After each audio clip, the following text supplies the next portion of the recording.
You're gonna think it's a little bit, ta-da! You can... This movie opens with a young woman named Millie applying for a job as a live-in housemaid at the home of a wealthy couple, Nina and Andrew.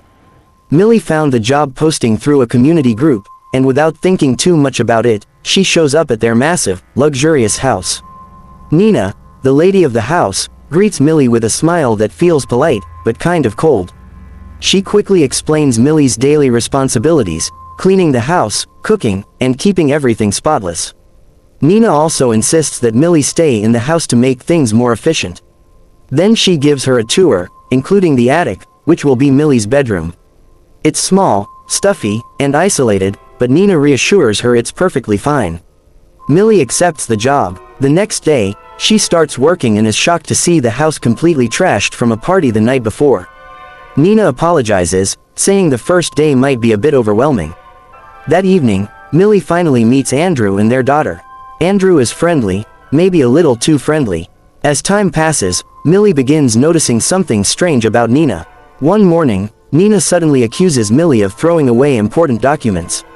Millie insists she's never even seen them. Andrew steps in, calms things down, and apologizes on Nina's behalf. He explains that Nina has been under a lot of stress and that her mental health hasn't been stable. That's when Millie starts feeling drawn to Andrew. He seems calm, charming, and attentive, the complete opposite of Nina, who often appears anxious and explosive. One night, when Millie can't sleep, Andrew joins her in the living room to watch TV. Nina catches them and clearly looks jealous. You can start to see the cracks in their marriage. A few days later, while Nina is out of town, Andrew asks Millie to go out with him. They end up drinking a little too much. Andrew books 2 separate hotel rooms, claiming he wants to keep boundaries. But things escalate. In a moment of weakness and temptation, they end up sleeping together. The next day, everything falls apart. Nina had already suspected something and had been secretly tracking Andrew's movements. With enough evidence in hand, she confronts them both. A huge argument breaks out. Andrew, feeling humiliated, lashes out, not at Millie, but at Nina. He kicks Nina out of the house and chooses to stay with Millie instead. For a moment, Millie feels like she's won. She's now living in the mansion, basically replacing Nina. But that victory doesn't last long. Slowly, Andrew's true personality starts to show. He's extremely possessive and obsessive over small things. One day, Millie accidentally breaks a plate that belonged to Andrew's mother. His reaction is immediate and terrifying. He explodes in anger and starts treating Millie in an intimidating, controlling way. Then one morning, Millie wakes up locked inside the attic. Andrew tells her she needs to pay for what she did. His punishments are cruel and unreasonable. That's when we realize something much darker is going on. This is where Nina's past is revealed. For years, Nina had been a victim of Andrew's psychological and physical abuse. Andrew has an obsession with blonde women and controls every aspect of his partner's life.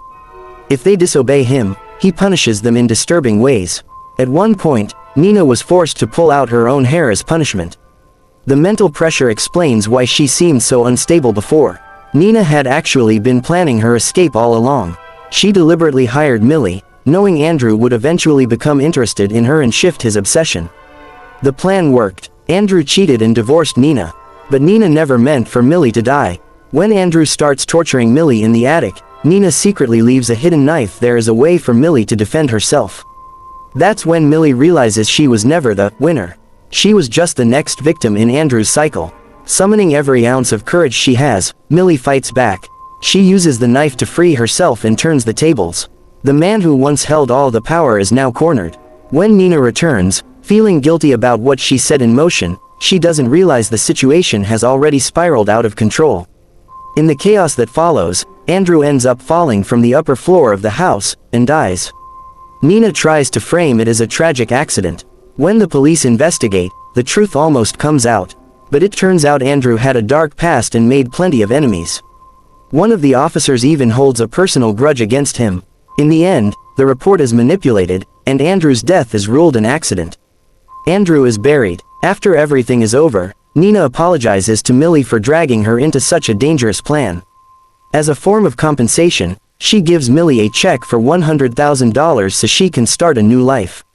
But instead of opening a business or changing her path, Millie applies for another housemaid job somewhere else. It's like she didn't really learn anything. The movie ends with a chilling message: cycles of manipulation and obsession don't just disappear. As long as people are blinded by luxury, attention, and fake love, the pattern will repeat itself.